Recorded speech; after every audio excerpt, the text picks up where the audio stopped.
বাংলাদেশের নানান ইস্যুতে যুক্তরাষ্ট্রের লবিস্ট নিয়োগের আলোচনায় প্রায়ই সরগরম হয় এদেশের রাজনীতির মাঠ। নিজেদের ক্ষমতার সময় আওয়ামী লীগের শীর্ষ নেতারা প্রায়ই অভিযোগ করতেন দেশের রাজনীতিতে মার্কিন প্রভাব বিস্তারে লবিস্ট নিয়োগ দিয়েছে বিএনপি জামায়াত। এবার তারাই হাঁটলেন সে পথে।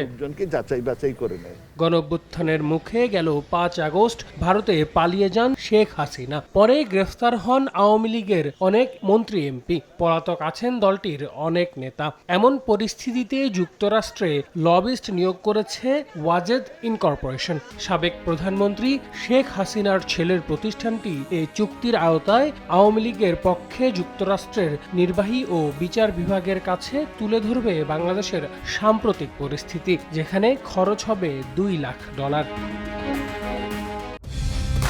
কালার এক্সপার্ট, জর্জ স্যাপ এবং মাইল্ড অন হ্যান্ডস টেকনোলজি সমৃদ্ধ অরিক্স ক্রিস্টাল ওয়াল। গেল 12 সেপ্টেম্বর এ বিষয়ে স্ট্রেক গ্লোবাল ডিপ্লোমেসির চেয়ারম্যান রবার্ট স্ট্রেকের সঙ্গে 6 মাস মেয়াদী চুক্তি সই করেছেন সজীব ওয়াজেদ জয়। সেই চুক্তির তথ্য এরই মধ্যে প্রকাশ হয়েছে মার্কিন বিচার বিভাগের ওয়েবসাইটেও।